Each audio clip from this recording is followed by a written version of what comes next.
What's up, guys? Welcome back to Bible Fun with the Duns. Today we're in Job chapter 9, and we hear his response to his friend. Okay, Bildad. So Job actually starts out agreeing with Bildad that all who reject God are cut off. But Job has not rejected God. It seems like Job's response to Bill is really directed more toward God, which is smart since God's the one who really knows all the answers. Chapter 9, Job talks about the character of God. In the first part, in verses 2 through 12, he talks about the greatness of God. The thing is, in chapter 9, Job is saying that he feels like he's on trial against God. And as he recounts who God is and how great God is, he feels pretty hopeless because he's saying, who am I, a puny human, up against God, the creator of the universe? He's saying he doesn't even stand a chance against him. So my own mind has gone to these places when I have had times of struggle.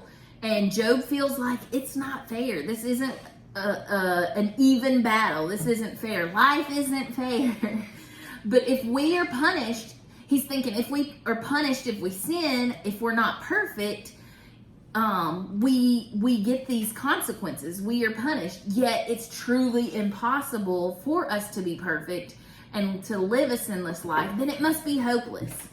In verses 33 through 35, he says, there is no arbiter between us who might lay his hand on us both. And I really love the Message's version of what it's paraphrased of these verses. It says, God and I are not equals.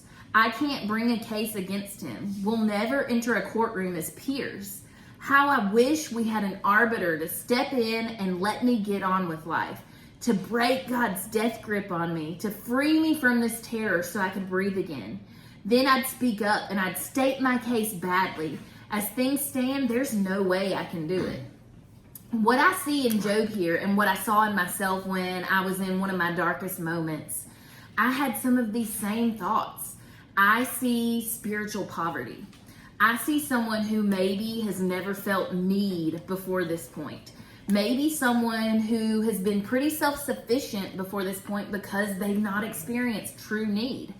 I see someone who's come to the end of self, and best of all, because Job was brought to this point in my own life, because I was brought to this point, I can see hope.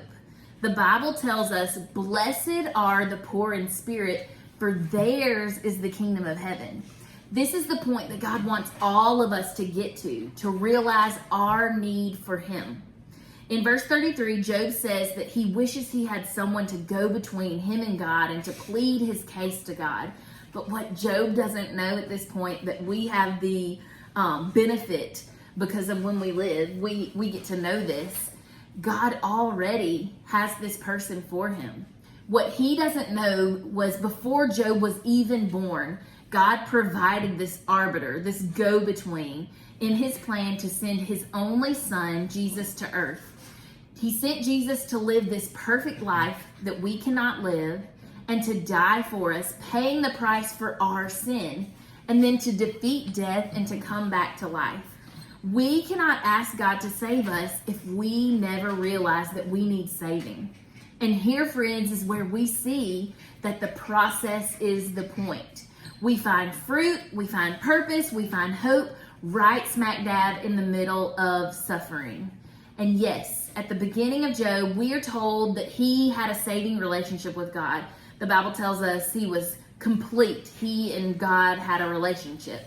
But what I have found in my own life is that we need this reminder that we are not sufficient on our own, but God is our sufficiency. We need this reminder all throughout our lives. It's what brings us in the beginning to a saving relationship with God, but it's also what keeps us close to him all along the way until we get to be with him forever.